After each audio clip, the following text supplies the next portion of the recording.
Deputy Speaker, sir, there is broad support for this proposed law from the social services sector and the public, and I would like to echo the support. It is an important instrument of last resort to be used to safeguard the well-being of vulnerable individuals facing abuse. I have personally witnessed a case where multiple government and social service agencies were scrambling to intervene to safeguard an elderly woman's well-being after community and family interventions have failed to rescue the mentally incapacitated lady from self-neglect. The crux of the problem was who had the power to compel the lady to accept assessment and assistance. It took years to finally get help to the lady in need, which had in the meantime caused much distress to the family and the neighbors. I have 3 points to raise about the bill, but before I raise these points, I would like to ask an important question of clarification.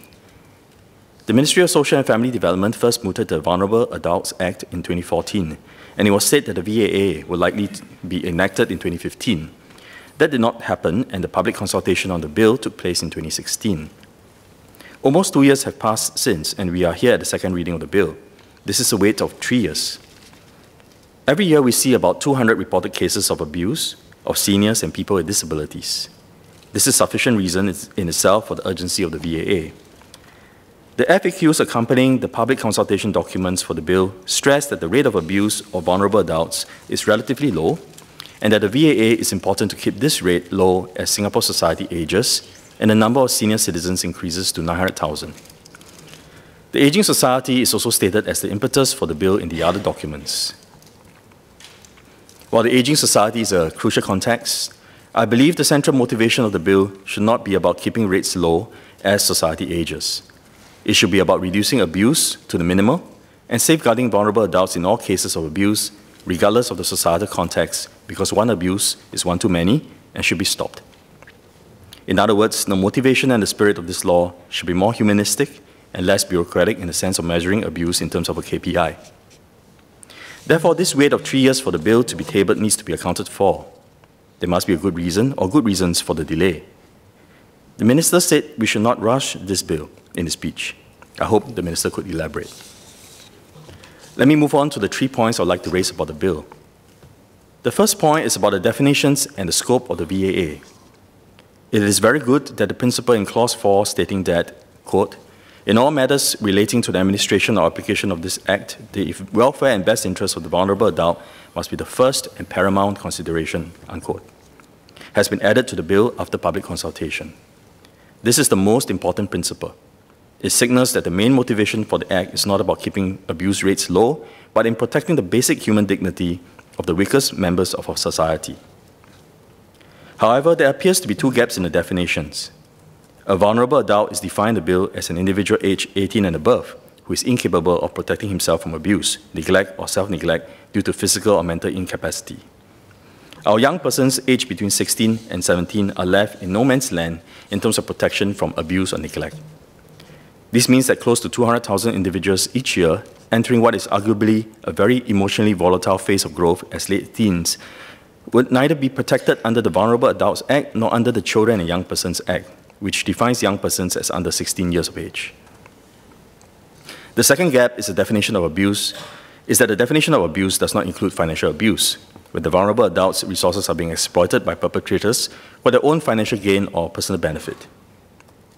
While financial abuse is not as physically apparent as other forms, it is equally harmful to the vulnerable adults' well-being and best interests. Feedback during the public consultation phase highlighted these 2 gaps. MSF responded to the feedback by implying that the 2 gaps are covered by other laws. Regarding older, young persons, MSF stated that the Women's Charter provides protection for victims of family violence of all ages, and that there are many services and programs on the ground catering to older youths. However, the whole point of having the VAA is precisely to give MSF protectors the powers to intervene to stop the abuse when family and community interventions have failed. The Women's Charter does not provide for these important powers of last resort.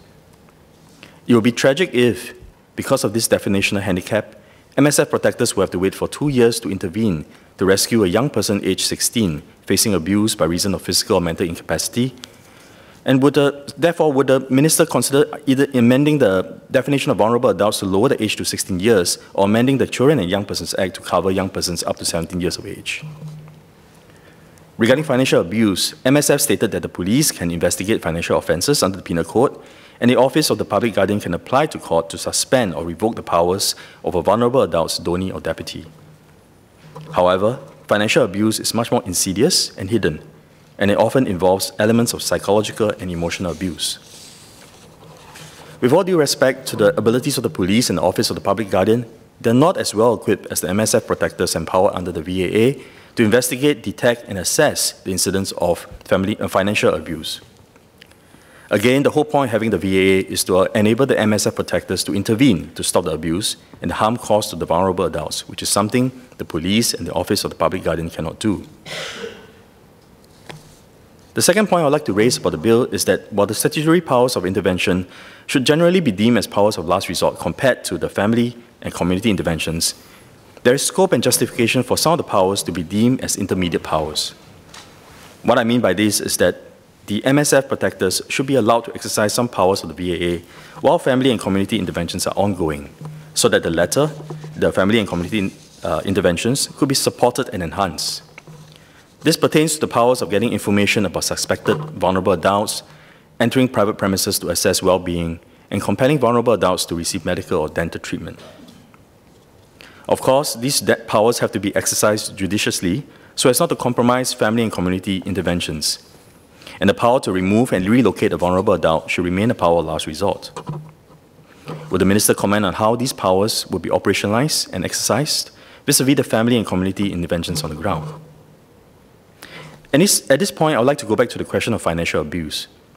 If in the course of investigations and ongoing family and community interventions, it is discovered that a vulnerable adult is facing financial abuse in having his or her resources exploited for the perpetrator's personal benefit, what recourse does the MSF protector have to intervene to protect the vulnerable adult? Can the MSF protector refer the case to the police or the Office of Public Guardian? Would the evidence be sufficient to bring charges against the perpetrators for fraud or dishonesty offences, and the process be quick enough to stop the harm being done to the vulnerable adult?